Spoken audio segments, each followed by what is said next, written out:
Hello students and welcome back to channel Siraj Shaikh daily study. आज हम start करने जा रहे हैं एमकॉम एमबीए सीए इंटर का नया टॉपिक जिसका नाम है consolidation of financial statement. Start करेंगे आज का क्लास।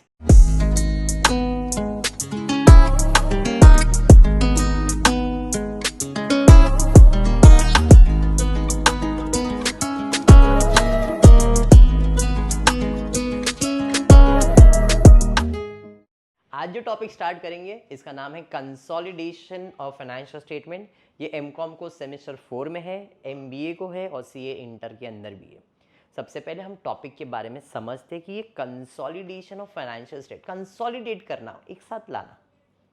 क्या फाइनेंशियल स्टेटमेंट याद करो, आपको 11th स्टैंडर्ड में बताया गया है फाइनेंशियल स्टेटमेंट क्या होता है। फाइनेंशियल स्टेटमेंट मतलब बैलेंस शीट, कंसोलिडेशन मतलब कंबाइन करना है। क्या? बैलेंस शीट कंबाइन करना है मतलब दो है तो एक बनाना है, दो है एक बनाना है। तो कंसोलिडेशन में क्या होने वाला है, दो कंपनी होने वाली है और दोनों कंसोलिडेट होने वाले, एक बनने वाले, ठीक है। और उनके बैलेंस शीट को इकट्ठा करना है, एक कर देना है, ठीक। बैलेंस शीट तो मालूम है कैसा दिखता है, आपने पढ़ा रहेगा बैलेंस शीट। आपको अगर याद होगा तो आपने कुछ लायबिलिटी साइड, असेट साइड ऐसा कुछ देखा है कि नहीं। बैलेंस शीट ऐसा कुछ होता है, एक साइड लायबिलिटीज, एक साइड असेट्स, बराबर। लायबिलिटीज़ में पहला आपका आता है कैपिटल, आ जाता है क्रेडिटर्स, रिजर्व, ये बहुत सारी चीज़ें हैं, इसके बारे में डेप्थ में नहीं जा रहा। बैलेंस शीट के अंदर असेट साइड पे प्लांट एंड मशीनरी आ गया, बिल्डिंग आ गया, डेटर्स आ गया, कैश आ गया, ये सब चीज़ होता है। ऐसे आपको क्वेश्चन में दो बैलेंस शीट दिया रहेगा, जैसे एक कंपनी ए है वैसे एक company B, liability side, asset side ऐसा दिया रहेगा, दोनों दिया रहेगा। अपने को दोनों कंपनी के बैलेंस शीट को मर्ज करके एक नया बैलेंस शीट बनाना है, बट ऐसे फॉर्मेट में नहीं, वर्टिकल फॉर्मेट में, जो कि आपने टीवाई में किया हुआ है। यहाँ पे इक्विटी एंड लायबिलिटीज़, यहाँ पे असेट्स, ऐसे फॉर्म में। तो आज की क्लास में पहले तो हम लोग ये फॉर्मेट लर्न करेंगे, वर्टिकल फॉर्मेट लर्न करेंगे, और अगर हिम्मत रहा, आप में कैपेसिटी रहा, तो एक दो सम भी इसके ऊपर कर लेंगे, ठीक है। जो करवा रहा हूँ अभी, जो बैलेंस शीट का फॉर्मेट बाहर करवा रहा हूँ, वो आपने ऑलरेडी टीवाई में किया हुआ है। एमबीए के स्टूडेंट अगर फर्स्ट टाइम देख रहे हैं, सीए इंटर के स्टूडेंट फर्स्ट टाइम देख रहे हैं, तो एटलीस्ट ये फॉर्मेट बाय कर लेना, ठीक है। चलिए तो पहले स्टार्ट करेंगे फॉर्मेट, यानी कहानी SRK की, कहानी SRK की, शाहरुख खान की कहानी है, ठीक है। जो लोग मेरा वीडियो देखते हैं उनको तो पता ही रहेगा, जो लोग नहीं देख रहे, फर्स्ट टाइम देख रहे हैं, माय फर्स्ट व्यूवर, उनके लिए ये कहानी याद करना, ऐसा कुछ आपने टीवाई में शेड्यूल देखा हुआ है।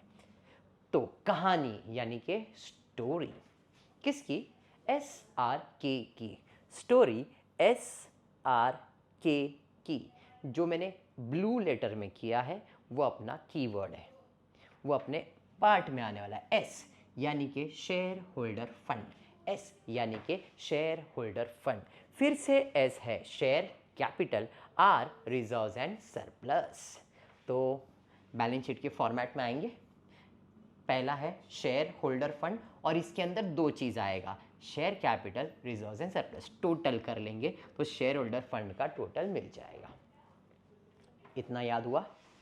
शेयर होल्डर फंड, उसके अंदर दो, share capital, reserves and surplus. Story SRK की, share holder fund, share capital, reserves and surplus. तो स्टोरी स्टार्ट करते हैं। स्टोरी की शुरुआत होती है दिल्ली से। शाहरुख खान दिल्ली में रहता था। बचपन में उसने सोचा कुछ अच्छा करना है, कुछ बड़ा करना है। दिल्ली से उसने ट्रेन लिया और वो आ गया मुंबई की तरफ। शाहरुख खान आ चुका है, ट्रेन लिया और कहाँ आ गया? मुंबई में आ गया, ठीक है। अब जिस दिन वो मुंबई में आया तो उसने देखा कि जैसे ही स्टेशन का एक मस्त ऑर्केस्ट्रा शो चालू है। ऑर्केस्ट्रा तो मालूम है ना, बैंड बजाते हो लोग। तो उसने देखा यार बैंड बजाने वाला जो शो है वहाँ पे ना एक ढोल बजाने वाले की कमी है। ऑर्केस्ट्रा शो चल रहा है, इस शो में ढोल बजाने वाला कोई नहीं है, यार इधर ही ज्वाइन कर लेता हूँ, आया हूँ रहना है, पैसा कमाना है। तो गया ढोल लिया उसने। तो शाहरुख खान ने क्या लिया? ढोल। शाहरुख खान ने क्या लिया? ढोल। ने ली ढोल। स्टोरी एस तारके की, ने ली ढोल, ने ली ढोल। NLDOL ये आपका कीवर्ड है। जो ब्लू है वही पार्ट लिखना है। N stands for non current liabilities, ये आपका हेडिंग है और उसके अंदर ये सारी चीजें आई। जैसे ये आपका हेडिंग था शेयर होल्डर फंड, उसके अंदर 2 चीजें आई, वैसे ये आपका हेडिंग है, बाकी सब इसके अंदर आने वाला है। समझा? नॉन करंट लाइबिलिटीज में सबसे पहला आता है। अब क्योंकि ये नॉन करंट लाइबिलिटीज, 2 टाइप के लाइबिलिटीज होते हैं, एक करंट और एक नॉन करंट। मतलब शॉर्ट टर्म, नॉन करंट मतलब लॉन्ग टर्म। करंट लाइबिलिटीज मतलब 1 साल के अंदर जिसको पैसा देने का है, जो अपने को छोटे टाइम के लिए उधार देता है, जिनसे हमने छोटे टाइम के लिए उधार लिया। छोटा टाइम मतलब 1 साल के अंदर ही उधार पे करना है, उसे हम लोग करंट लाइबिलिटीज कहते हैं। और जिसको भाई 2 साल का टाइम दे दिया, मतलब 1 साल से ज़्यादा टाइम दे दिया पे करने के लिए, तो वो नॉन करंट लाइबिलिटीज होता है। तो नॉन करंट लाइबिलिटीज हमेशा लॉन्ग टर्म चीज़ें आती है और करंट लाइबिलिटीज के अंदर हमेशा शॉर्ट टर्म चीज़ें आती है। तो नॉन करंट लाइबिलिटीज में L for long term borrowings, deferred tax liabilities, O other long term liabilities, L long term provision। long term, खाली long term याद रखना है। long term borrowings, L long term borrowings, long term liabilities, long term provisions, deferred tax liabilities। Long term याद करना है, non current. तो यहाँ पे हेडिंग डाल दिया मैंने नॉन करंट लाइबिलिटीज, इसके अंदर आने वाला है long term borrowings, deferred tax liabilities, long term liabilities, long term provisions.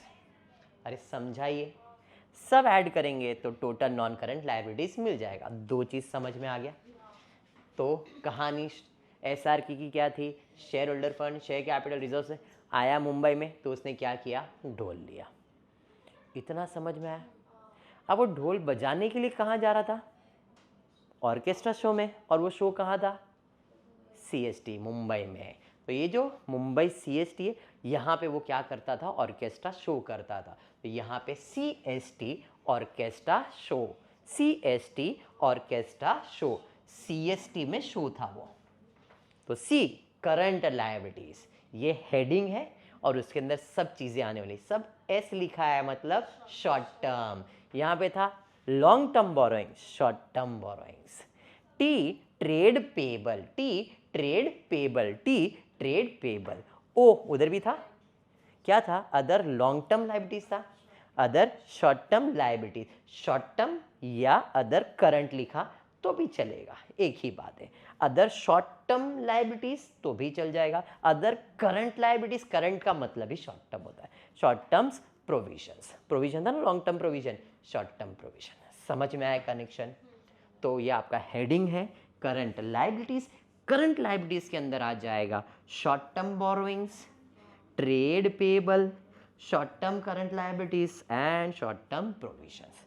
इसको ऐड करेंगे तो मिल जाएगा। तो ये आपका लायबिलिटी साइड कंप्लीट हो गया। तो बैलेंस शीट के लायबिलिटीज में ये आपको याद रखना है, इसके अलावा कुछ भी आपको याद नहीं रखना है। बैलेंस शीट जो आपको T फॉर्मेट था, T फॉर्मेट का लायबिलिटीज ये, और इसको हम लोग हेडिंग देते हैं इक्विटी एंड लायबिलिटीज। पहला इक्विटी और उसके बाद लायबिलिटीज। लायबिलिटीज में 2 टाइप के liabilities, non current liabilities and current liabilities, याद रहेगा। SRK की कहानी थी, स्टोरी SRK की। Share holder fund, share capital reserve and surplus, ने ली ढोल, non current liabilities, long term provision, deferred tax, other long term liabilities, long term provision, CST orchestra show. यहाँ तक क्लियर है आप लोग को? Any doubt? सर ये क्यों करवा रहे हो? ये इसलिए करवा रहा हूँ, एक बार बैलेंस शीट का फॉर्मेट लर्न हो जाता है तो अपने को जो सॉल्व करना है उसको ऐसे सॉल्व करना है, हेडिंग वाइज। पहले हम लोग कोई हेडिंग नहीं लिखते थे, T फॉर्मेट बनाया, जो आया लिखते जा लिखते जा लिखते जा। भाई कैश को भी ऊपर लिख दिया, क्या फर्क पड़ रहा है? असेट को असेट में ही लिखा है, लायबिलिटीज को लायबिलिटी नहीं। अब हम लोग प्रोफेशनल स्टडीज कर रहे हैं, MCOM MBA CA ये सब कर रहे हैं, तो फॉर्मेट अपने को हेडिंग वाइज आना चाहिए। ऐसे ही किधर भी आलतू फालतू नहीं लिख सकते, क्योंकि आप देखो कमाते तो सब पैसा है, लेकिन प्रोफेशनल अलग और नॉर्मल अलग।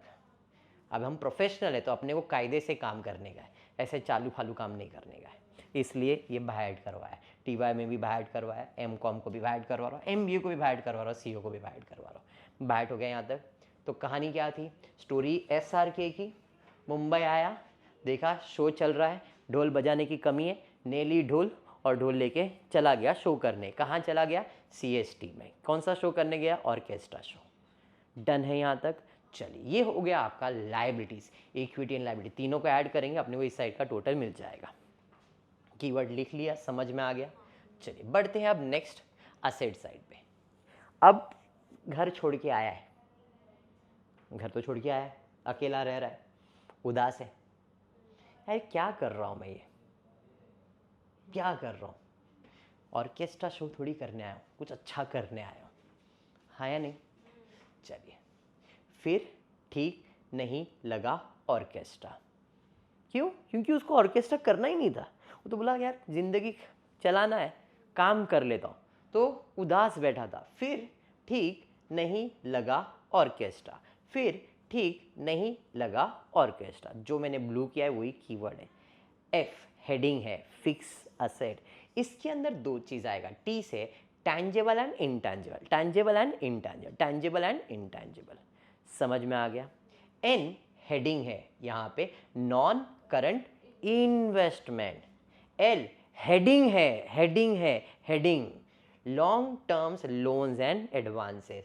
ओ हेडिंग है, अदर नॉन करंट। यहाँ पे ये तीनों आपके हेडिंग है। जैसे लाइबिलिटीज में क्या एक हेडिंग और उसके अंदर के मटेरियल आते थे कीवर्ड में, इधर नहीं, खाली फिक्स असेट, इसके अंदर दो चीज आएगा, बाकी ये तीनों आपका हेडिंग है। असेट साइड पे सबसे पहला नॉन करंट असेट, दो पार्ट होते हैं। जैसे लाइबिलिटीज के तीन पार्ट मैंने बताया, share holder fund, non current liabilities, current liabilities. इसके दो पार्ट है, एक नॉन करंट असेट और एक current asset. Non current asset के अंदर ये सब चीजें आने वाली है। क्या क्या? तो पहला है फिक्स असेट। फिक्स असेट के दो टाइप, टैंजेबल एंड इनटैंजेबल। फिर नॉन करंट इन्वेस्टमेंट। डिफर्ड मैंने एक ऐड किया है, अगर आप ध्यान से देखोगे यहाँ पे डिफर्ड टैक्स लाइबिलिटीज है, यहाँ पे डिफर्ड टैक्स वो मैंने कीवर्ड में नहीं डाला है, ठीक है? तो ये वैसे भी आप नहीं लिखोगे तो कोई इशू नहीं है। फिर आ जाता है long terms loans and advances, other non current, non current asset, non current. तो ये आपका नॉन करंट असेट्स हो गया है, समझा? फिर ठीक नहीं लगा orchestra. F fix asset, tangible and intangible नहीं, नॉन करंट इन्वेस्टमेंट नहीं लगा। L long terms loans and advances, orchestra other non current assets. समझा? क्यों ठीक नहीं लगा? क्योंकि उसको ऑर्केस्ट्रा थोड़ी करना था, उसको तो सिनेमा स्टार बनना था। चली इनकी तलाश सिनेमा स्टार की ओर, चली इनकी तलाश सिनेमा स्टार की ओर। चली आपका हेडिंग है, करंट, ये हेडिंग नहीं है, इसके ऊपर जैसे मैंने इधर किसी का हेडिंग नहीं बताया, मैंने आपको क्या बताया, असेट के अंदर दो ही चीज़ है, एक नॉन करंट असेट है और एक करंट असेट। तो हेडिंग है करंट असेट, और करंट असेट के अंदर ये सारी चीज़ें आने वाली है, जिसमें current investment, I inventory, trade receivable, cash and cash equivalent, short terms loans and advances, other current asset, other non current asset, other current asset. Long term के जगह पे short term, cash and cash equivalent, trade receivable, inventories and current investment. तो ये आपका heading है current asset, उसके अंदर current investment, inventories, cash and cash equivalent, short term loans and advances, other current asset, सबको ऐड करके total current assets मिल जाएगा यहाँ पे। ये समझ में आया क्या? अब non current asset, current asset add करोगे, टोटल असेट, जो आपका असेट जितना लायबिलिटीज उतना असेट। बैलेंस शीट का फॉर्मेट समझ में आया? कहानी क्या है? कहानी एसआरके की, जिसने मुंबई में आने के बाद ऑर्केस्ट्रा ने ली ढोल, ऑर्केस्ट्रा शो किया, फिर ठीक नहीं लगा ऑर्केस्ट्रा, चली इनकी तलाश सिनेमा स्टार की ओर। कीवर्ड के साथ याद कर लेना, क्योंकि याद करोगे तो तुमको फॉर्मेट पोस्ट करने के लिए इजी हो जाएगा। डन है इतना? पक्का? चलिए, ये तो कहानी हुई बैलेंस शीट की, फाइनेंशियल स्टेटमेंट। 90% एमकॉम के एग्जाम में बैलेंस शीट ही आता है, बट सीए को प्रॉफिट एंड लॉस भी आता है, और आपको भी अगर आ गया तो, क्योंकि आप भी एमकॉम में तो क्या हुआ, पोस्ट ग्रेजुएशन है, तो डिग्री तो इम्पॉर्टेंट है। तो अब हम बात कर रहे हैं प्रॉफिट एंड लॉस की भी। बाय हार्ट दोनों इसलिए करवा रहा हूँ क्योंकि आपके सिलेबस में एमकॉम को दोनों है, बैलेंस शीट भी है और प्रॉफिट एंड लॉस भी है। अब हम बात कर रहे हैं प्रॉफिट एंड लॉस की। रोया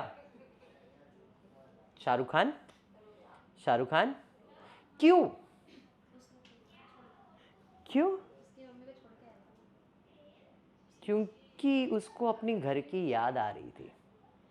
ठीक है, चलिए, तो शाहरुख खान रोया। R for revenue from operation, O for other income. Profit and loss की बात करूंगा तो दो ही चीज है, इनकम एंड एक्सपेंस। तो इनकम में दो ही आने वाला है, एक आने वाला है revenue from operation, other income. Add कर लो, ऐड कर लो, काम हो गया भाई। रोया, revenue from operation, other income. क्यों रोया? क्योंकि उसको अपने घर की याद आई, मम्मी डैडी की याद आई, क्योंकि उसको अपनी गर्लफ्रेंड की याद आई। छोड़ा अपनी माँ को, छोड़ा अपनी आइटम को। अरे प्रिया क्या खुशी मिल रही है। ठीक है, सना भी यही कर दी, फिर सना का नाम निकला, देख अब कुछ ना कुछ कमेंट चालू। छोड़ा अपनी, बोल बेटा, और छोड़ा अपनी CMCI, बस ये अपना आंसर है। CM cost of material consume, cost of material consume. Material यानी कि रॉ मटीरियल, यहां पे change in inventories of finish goods and WIP। Raw material से रिलेटेड कुछ भी है तो कॉस्ट ऑफ मटीरियल, लेकिन इन्वेंट्री से रिलेटेड यानी कि फिनिश गुड्स या WIP से रिलेटेड है तो आइटम में जाएगा। Change in inventories, cost of material consume, और यहाँ पे चेंज इन इन्वेंट्रीज, दोनों में फर्क है। यहाँ पे कॉस्ट ऑफ मटीरियल कंज्यूम, और यहाँ पे इन्वेंट्रीज में कितना बदलाव आया, पहले कितना था अब कितना है, वो चेंज दिखाना है, और यहाँ पे कितना खर्चा किया ये दिखाना है। समझ में आया? ये दोनों मेरे एक्सपेंसेस है, तो एक्सपेंसेस के हेडिंग में सबसे पहला आएगा cost of material consume, second आएगा change in inventories of finish goods and WIP। यहाँ पे रॉ मटीरियल, यहाँ पे फिनिश गुड्स और WIP। स्टॉक में 3 टाइप के स्टॉक होते हैं, आई होप पता है आप लोग को। एक होता है रॉ मटीरियल, एक होता है WIP, और एक होता है फिनिश गुड्स। तो जो रॉ मटीरियल है और ये आइटम, ठीक है, तो फिनिश गुड्स और WIP आइटम में जाएगा, मटीरियल में जाएगा। डन है यहाँ तक? सम आएगा तो समझेगा, अभी के लिए खाली फॉर्मेट याद रखो, ठीक है? पक्का? बोर तो नहीं हो रहे? बढ़िया है। और रोया क्योंकि उसको माँ की याद आई थी, घर वाले की याद आई थी। फिर क्या ये रोना इसको कमजोर बनाएगा क्या? कमजोर तो हुआ है, लेकिन क्या ये कमजोरी उसको आगे बढ़ने से रोक सकती है? कमजोरी को ताकत में कैसे बदला, और फिर एक बार दिल जीता लोगों का, एक बार फिर दिल जीता लोगों का। जितना ब्लू पार्ट है वही अपना आंसर है। एक बार EB साथ में है, employ benefit. F financial expenses, D depreciation amortisation, O other expenses. ये सब खर्चा ही है, तो यहाँ पे आ जाएगा एम्प्लॉय बेनिफिट एक बार, फिर financial expenses, depreciation amortisation, other expenses. Income का टोटल लेंगे, एक्सपेंस का टोटल लेंगे, इनकम में से एक्सपेंस माइनस करेंगे तो नेट प्रॉफिट बिफोर टैक्स मिल जाएगा, टैक्स माइनस करेंगे नेट प्रॉफिट आफ्टर टैक्स मिल जाएगा। ये हो गया आपका प्रॉफिट एंड लॉस का फॉर्मेट। ये आपका बैलेंस शीट जो अभी मैंने बाय हार्ट करवाया आपको, बराबर, और ये आपका प्रॉफिट एंड लॉस पूरा एक ही स्क्रीन पे डाल दिया है। समझ में आया? ऐसा आंसर प्रेजेंट होना। बैलेंस शीट बोला है तो आपको ऐसा बनाने का है, प्रॉफिट एंड लॉस बोला है आपको ऐसा बनाने का है, ठीक है? दोनों बनाने बोला है तो भाई दोनों बनाना पड़ेगा। डन डना डन डन, पक्का? एक बार रिवाइज कर लेते हैं। इक्विटी एंड लायबिलिटीज में SSR स्टोरी SRK की, S share holder fund, share capital, reserves and surplus, ने ली डोल, ने नॉन करंट लाइबिलिटीज, ली लॉन्ग टर्म बोरोइंग्स, डोल defer tax liabilities, other long term liabilities, long term provisions.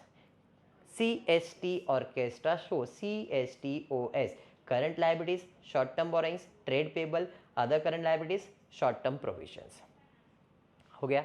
Assets के अंदर non current asset heading आएगा जिसमें fix asset, tangible and intangible, non current investment, differ tax assets डाल देते अपन, long term loans and advances, other non current asset. फिर current asset के अंदर चली इनकी तलाश, current investment, inventories, trade receivable, cash and cash equivalent, short term loans and advances, other current assets. याद हो गया। इधर रोया revenue from operation, other income, छोड़ा अपनी माँ को, छोड़ा अपनी आइटम को, cost of material, cost change in inventories, employ benefit, financial expenses, depreciation, other expenses, net profit before tax, less tax after tax. ठीक है, पक्का। चलिए, तो अब आ जाते हैं आज जिसका लेक्चर अपन ले रहे उसका नाम है कंसोलिडेशन ऑफ फाइनेंशियल स्टेटमेंट। छोटा सा एग्जाम्पल देता हूँ फिर स्टार्ट करता हूँ, क्योंकि वो एग्जाम्पल दे दिया तुम्हारे दिमाग में, अगर वो बैठ गया तो बढ़िया है। एमकॉम के लिए तो सेम टू सेम भी आ जाएगा एग्जाम्पल, कभी कभी मेरे को ऐसा लगता है। हाँ, H कंपनी, S कंपनी, अब मैंने ऐसा नाम इसलिए दिया है ताकि फ्यूचर में आपको कोई प्रॉब्लम नहीं हो। H होल्डिंग कंपनी याद रखो, S सब्सिडरी कंपनी, या इसका दूसरा नाम है माइनॉरिटी। हाँ, अब माइनॉरिटी वर्ड सुन के दिमाग में कुछ तो आता रहेगा, क्या होता है माइनॉरिटी? कभी सुना है माइनॉरिटी वर्ड? कहीं पे तो सुना है माइनॉरिटी, नहीं? देखो कभी अपन फॉर्म भी भरते हैं, हाँ हाँ, जो कम एज वाले रहते वो, हद हो गई। ओपन कैटेगरी, माइनॉरिटी, है ना? मतलब वो लोग बोलते भाई इन लोग का जात थोड़ा सा कम है, वीक सेक्शन वाले नीचे, ऐसा माइनॉरिटी। मैं ये प्रूफ नहीं कर रहा हूँ, मैं ये बताना चाह रहा हूँ यहाँ पे कि होल्डिंग कंपनी, दबदबाव वाला, वजन वाला कंपनी, माइनर है, ठीक है, मैं बोलूँगा वो कर लेना। मतलब होल्डिंग कंपनी उसके ऊपर होल्ड रखता है, ताकत रखता है कि जो मैं बोलूँगा वो कर। क्यों? क्योंकि मालिक मैं हूँ। कंपनी तेरा है लेकिन मालिक तो मैं मालिक कैसे बना? क्योंकि मैंने उसे पैसा इन्वेस्ट किया रहेगा शायद, तो जाके मालिक बनाओ ना। अगर फॉर एग्जाम्पल स्वाति है और प्रिया है, बराबर है, स्वाति ने अपना बिजनेस चालू किया, प्रिया ने अपना बिजनेस चालू किया, बराबर है। प्रिया का बिजनेस ले धूमधाम धूमधाम धूमधाम, बहुत बिजनेस हो रहा है। प्रिया बेचारे स्वाति बन, हाँ चल रहा है यार, लेकिन इसको बिजनेस तो करने का है। तो प्रिया और स्वाति तो दोस्त है, तो प्रिया गई स्वाति के पास, स्वाति क्या हुआ, तेरा बिजनेस चल रहा नहीं है, पैसे चाहिए तो बोल, मैं पैसे दे देती हूँ, लेकिन पैसे देते समय ध्यान में रखना मालिक बनाना पड़ेगा, क्योंकि मैं तेरे शेयर्स में इन्वेस्ट कर रही हूँ, मुझे पैसा दे रही हूँ। तो कितना पैसा चाहिए? 10 लाख, ये ले 10 लाख रुपए का कैपिटल मैं तेरे को दे देती हूँ। अब तेरा कंपनी चलाने का हक मेरा बन जाएगा, तू कर बिजनेस, प्रॉफिट मेरे को देना पड़ेगा। क्यों? क्योंकि I am holding maximum shares of your company. Example के लिए एग्जाम्पल दे रहा हूँ, ये होल्डिंग कंपनी, इसके पास था fix asset, for example 50 lakh, फिर इसके पास था करंट असेट, एग्जाम्पल 60 लाख, फिर इसके पास था कैश, करंट असेट के अंदर ही कैश, मैं बोल देता हूँ 20 लाख ले लो, चलो। इस हिसाब से कितना हो गया ये? है 1,30,000 ना? ये होल्डिंग कंपनी है, और इसके पास शेयर कैपिटल है, और इसके पास क्रेडिटर्स है, ठीक है। इसका क्रेडिटर्स एग्जाम्पल के लिए मैं देता हूँ 50 लाख है, बैलेंस शीट टैली करने के लिए 130 लाख करने के लिए 50 लाख सिर्फ क्रेडिटर्स है, तो बचा कितना? 80 लाख। क्या रहेगा इसका? बन गया इसका बैलेंस शीट, बन गया बैलेंस शीट। बोल बेटा कुछ डाउट? वेरी गुड, क्लियर है यहाँ तक? इसके बाद भी फिक्स असेट है 20 लाख, करंट असेट है 20 लाख, कैश है चलो 20 लाख,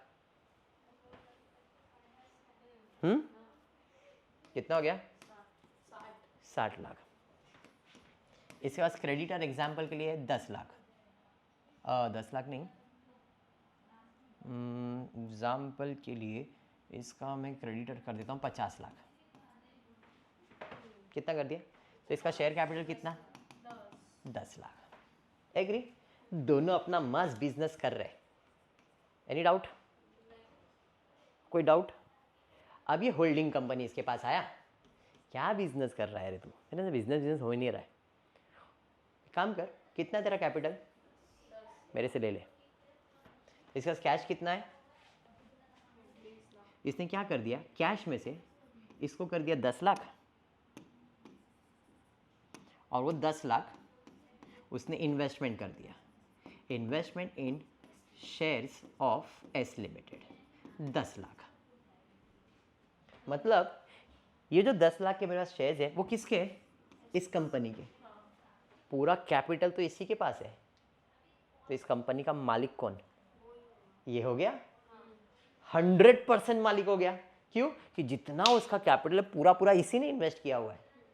तो अब मैं बोल रहा हूँ बैलेंस शीट पे हक किसका रहेगा? इसका रहेगा कि इसका रहेगा? दुकान पे होल्ड किसका रहेगा? एच का रहेगा कि एस का रहेगा?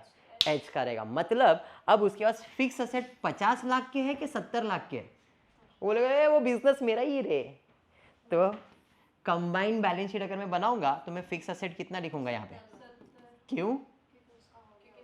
लॉजिक बैठा दिमाग में? करंट असेट कितना? क्या बात है। कैश कितना? कैश कितना? इन्वेस्टमेंट और शेयर तो टैली हो गया ना? नहीं, ये पैसा तो तेरे कैपिटल में है तो मुझे चाहिए नहीं। ये इन्वेस्टमेंट ये दिखेगा क्या? क्योंकि ये तो इसके साथ टैली कर दिया मैंने। समझ में आया क्या? ठीक है, शेयर कैपिटल आया, इन्वेस्टमेंट गया, टैली। शेयर कैपिटल इसका कितना? बराबर है। क्रेडिटर 50 और 50 100 लाख। जरा देखो बैलेंस शीट टैली हो रहा है क्या? ये हो गया कंसोलिडेटेड। बस यही करना है हमको, यही करना है। टॉपिक समझ में आया? लेकिन ऐसा नहीं करना है। तो कैसा करना है? बैलेंस शीट बाहर करवाया अभी, हेडिंग में शेयर कैपिटल के हेडिंग में, creditors current liabilities trade payable के हेडिंग में अपने को वो समझ के प्रेजेंटेशन देने का। टॉपिक क्या है वो मैंने बता दिया, होल्डिंग एंड सब्सिडरी।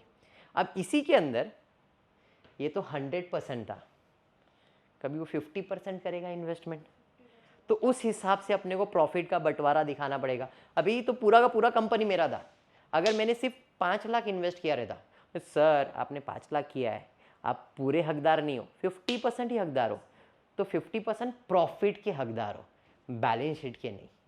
असेट पे तो पूरा अधिकार मेरा ही रहेगा क्योंकि मैंने इन्वेस्टमेंट किया हुआ है, तो असेट पे अधिकार है, लेकिन प्रॉफिट पे अधिकार नहीं है। प्रॉफिट तो उसको भी मिलना चाहिए। तो इस केस में अपन प्रॉफिट का बंटवारा करेंगे, उसे हम लोग कहते हैं होल्डिंग इंटरेस्ट, माइनॉरिटी इंटरेस्ट, यानी कि subsidiary interest, holding and subsidiary. ये चीज़ को अपन एलॉबरेट करके पढ़ने वाले हैं इस टॉपिक के अंदर। होपफुली टॉपिक क्या है दिमाग में बैठ गया रहेगा। बैठा है? 100% ना? तो सम स्टार्ट किया जाए। आ गया हमारा क्वेश्चन। 90% एमकॉम के एग्जाम में एच और ऐसे लिखा रहेगा, और ऐसे ही बेसिक सा क्वेश्चन दिया रहेगा, प्रिपेयर कंसोलिडेटेड बैलेंस शीट। समझ जाओ। सेम सीए को भी है, सेम एमबीए थोड़ा एलॉबरेटेड हो जाता है बेटा। तो पहले दो कंपनी कौन से समझते हैं। एक है एच लिमिटेड का बैलेंस शीट, देख लो, और एक है एस लिमिटेड का बैलेंस शीट। दिख गया? साथ में बनाया हुआ है, देख सकते हो, इन्वेस्टमेंट दिख रहा है। 5000 शेयर्स इन एच लिमिटेड ने एस लिमिटेड में इन्वेस्ट किया हुआ है, होल्डिंग कंपनी ने एस में इन्वेस्ट किया हुआ है। कितने शेयर्स में इन्वेस्ट किया है? जरा देखो शेयर कैपिटल में इसके पास कितने शेयर्स है, 10 रुपए के हिसाब से अगर देखूँ तो 5000 शेयर, पूरा का पूरा इन्वेस्टमेंट है, 100% इन्वेस्टमेंट है ना? तो क्या इसका प्रॉफिट में कोई अधिकार रहेगा क्या? लॉजिक बैठा दिमाग में? हाँ या नहीं? पक्का? 100%? चलिए, H limited acquired the S limited on 31 December 2000। Date important. Balance sheet का डेट क्या है? बैलेंस शीट का डेट क्या है? हमने कभी इन्वेस्ट किया है? एंड ऑफ द ईयर में ही, है ना? Prepare consolidated balance sheet. अब स्टेप्स देखो जो बोल रहा हूँ ज़रा ध्यान से। सबसे पहला हम लोग फाइंड करेंगे कि मैंने 100% इन्वेस्टमेंट किया है, 50% मतलब कोई होल्डिंग और माइनॉरिटी का कुछ है क्या लेन देन। इस केस में पूरा का पूरा शेयर्स में मैंने इन्वेस्ट किया, मतलब पूरा का पूरा अथॉरिटी होल्डिंग कंपनी के पास है, इसमें माइनॉरिटी का कोई लेन देन नहीं है। मतलब जो भी प्रॉफिट होगा पूरा होल्डिंग कंपनी को मिलेगा, माइनॉरिटी को नहीं। गया ऊपर से प्रिया? गया ऊपर से? एच लिमिटेड ने एस लिमिटेड में इन्वेस्ट किया। कितना इन्वेस्ट किया? 5000 शेयर्स। इसके पास कितने शेयर्स थे? 5000। तो पूरा का पूरा इन्वेस्ट किया। तो इसके बाद देखो प्रॉफिट दिख रहा है, general reserve, profit and loss है ना इसके पास, एस लिमिट। तो ये प्रॉफिट एस को मिलेगा कि एच को मिलेगा, ये बोलना चाह रहा हूं मैं। समझ में आया? अब इसे हम लोग कैपिटल प्रॉफिट भी कहते हैं और रेवेन्यू प्रॉफिट, दो टाइप। अगर मेरा शेयर 100% लगा है तो पूरा पूरा मेरा प्रॉफिट है, और उसे हम लोग कहते हैं कैपिटल प्रॉफिट। क्यों? मैंने पैसा इन्वेस्ट किया, एक ही बार में मिलने वाला है, कैपिटल प्रॉफिट। जो प्रॉफिट मेरे को बट के मिलने वाला है उसे रेवेन्यू प्रॉफिट कहते हैं। Clear? Since acquisition is on the last day of the year, all profit during the year are, और उसके अलावा पूरा का पूरा शेयर इन्वेस्ट है तो भी हमारा क्या है? कैपिटल प्रॉफिट ही है। समझ में आया क्या? ये पॉइंट याद रखो, last day fill in the blank में आता है। Acquisition is on the last day of the year, hence what? क्या है ये? Capital profit. समझा? चलिए तो देखता हूं मेरे पास जनरल रिजर्व में कितना आया था? 4000। प्रॉफिट एंड लॉस में कितना था? 5000, है ना? है या नहीं? तो 5000 4000 किधर जाएगा? कैपिटल प्रॉफिट में जाएगा। रेवेन्यू प्रॉफिट कुछ भी है क्या? जो भी कैपिटल प्रॉफिट में आया है ये हमेशा इन्वेस्टमेंट के कॉस्ट में ऐड हो जाएगा। मैंने कितना इन्वेस्टमेंट किया था? एक शेयर का वैल्यू कितना था? मतलब इस कंपनी के शेयर का वैल्यू सिर्फ 50,000 था। उसके अलावा कैपिटल प्रॉफिट कितना हुआ? तो ये भी उसके अंदर ऐड हो जाएगा। तो आज हम बोलेंगे उसका कॉस्ट कितना था, क्योंकि 9,000 तो एंड में मिलने वाला है ना। कमाएगा मैंने? नहीं, वो 5,000 है और 9,000 प्रॉफिट। तो इस हिसाब से जो भी कैपिटल प्रॉफिट होगा, हमेशा याद रखना, जो भी कैपिटल प्रॉफिट होगा, रेवेन्यू नहीं, जो भी कैपिटल प्रॉफिट होगा वो हमेशा आपके इन्वेस्टमेंट के कॉस्ट में क्या होगा? ऐड होगा। तो आपको इन्वेस्टमेंट का ओरिजिनल कॉस्ट मिलेगा, उस चीज को आपने कितने में खरीदा वो मिलेगा। वो बोलेगा मेरे कंपनी का वैल्यू 50,000 है और मैं 9,000 कमा रहा हूँ, मतलब टोटल इन्वेस्टमेंट में आपको 59,000 का कॉस्ट है, आप कितना देना चाहते हो बताओ? अच्छा 59,000 है, ये ले 75,000 दिया। क्यों दिया? इसका गुडविल रहेगा रे। समझा क्या बोलना चाह रहा हूँ? वापस से एक बार, ये जो मैंने फाइंड किया कैपिटल प्रॉफिट फाइंड किया, तो मेरा बिजनेस, तू प्रिया खरीदने के लिए इस वादी का बिजनेस, तो कितना पैसा चाहिए? देखो मेरे शेयर्स का 10 रुपये वैल्यू है, 5,000 शेयर्स है, मतलब 50,000 बराबर है। मेरा बिजनेस तो आपको प्रॉफिट देगा ना सर? मतलब कितना प्रॉफिट देगा सर? 9,000 रुपया तो प्रॉफिट किधर नहीं गया आपके? मतलब तू, तेरी बिजनेस का वैल्यू 59,000 लगाना चाह रही है ना? समझा? इसलिए जो भी कैपिटल प्रॉफिट आएगा वो इन्वेस्टमेंट कॉस्ट में क्यों ऐड करते हैं, अभी समझ में आया? अब उसने बोला 59,000 का बिजनेस है सर, तो 59 दे दो। बोला हाँ यार 59, तो कितने साल से बिजनेस कर रही है? उसका भी तो मेरे को फ़ायदा है। हाँ सर उसका भी कुछ देना पड़ेगा आपको। तो मैंने उसका बिजनेस 59 का बिजनेस कितने में खरीदा है? तो इसका मतलब इसके लिए क्या हुआ है? गुडविल। मेरे लिए लॉस है ना, मेरे लिए होल्डिंग कंपनी लॉस, उसके लिए प्रॉफिट है, बट मेरे लिए क्या है? लॉस। क्यों? 59,000 का बिजनेस मैंने कितने में खरीदा? तो मेरे लिए लॉस हुआ, और उस लॉस को मैं कहता हूं गुडविल। लॉस को अपन क्या कहते हैं? गुड। तो लॉस को गुडविल कैसे कहते हैं? ज्यादा पैसा दिया तो उसके रेपुटेशन का दिया, ज्यादा दे रहा हूं क्यों? रेपुटेशन का, और रेपुटेशन अपन क्या कहते हैं? समझ में आया? हाँ या नहीं? यस, तो स्टेप सबसे पहला ये देखो कि आपने बिजनेस कब एक्वायर किया है, आपने बिजनेस कब एक्वायर किया है। अगर ईयर एंड के लास्ट डे पे किया है तो हमेशा वो कैपिटल प्रॉफिट, पूरा का पूरा प्रॉफिट किधर जाएगा, कैपिटल प्रॉफिट में। बिगिनिंग ऑफ द ईयर का कंसेप्ट अलग है, मिड ऑफ द ईयर का कंसेप्ट अलग है। पढ़ाऊंगा मैं अभी सब, उसका क्या होगा उसको, नहीं वो सब बाद में, अभी एक एक करके दिमाग में सेट तो कर लो। ये समझ में आया। तो अब हम निकालेंगे कि मेरा कैपिटल प्रॉफिट मिल गया, इन्वेस्टमेंट कितना, तो प्रॉफिट हुआ या लॉस हुआ। इन्वेस्टमेंट का कॉस्ट कितना था, और cost of investment 50, capital profit 9, मतलब 59,000। 75,000 का बिजनेस 59 में खरीद रहे हो, सॉरी 59 का बिजनेस 75 में खरीद रहे हो, मतलब आपको लॉस हो रहा है, और लॉस को अपन क्या कहते हैं, गुडविल। और गुडविल कहाँ रिप्रेजेंट होता है, असेट्स में। हम इन्वेस्टमेंट नहीं दिखाते, ये नहीं दिखाएंगे, इसका जो डिफरेंस रहेगा, अभी ये भी तो नहीं दिखा रहे हो ना, इन शॉर्ट आप कितना नहीं दिखा रहे हो, 59 नहीं दिखा रहे हो, बदले में आपका कितना जा रहा है, 75। आपको बताया था इन्वेस्टमेंट और शेयर कैपिटल का रिलेशन है ना, इन्वेस्टमेंट नहीं तो शेयर कैपिटल नहीं, तो मेरा इधर का कैपिटल 59,000 नहीं दिख रहा ना, शेयर कैपिटल मतलब रिजर्व एंड सरप्लस सब, और इधर कितना है 75, तो मैं एडजस्ट तो 59 ही कर सकता हूँ, फिर भी इधर कितना बचेगा 16, और 16 को मैं क्या दिखाऊंगा, गुडविल, बैलेंस शीट के अंदर।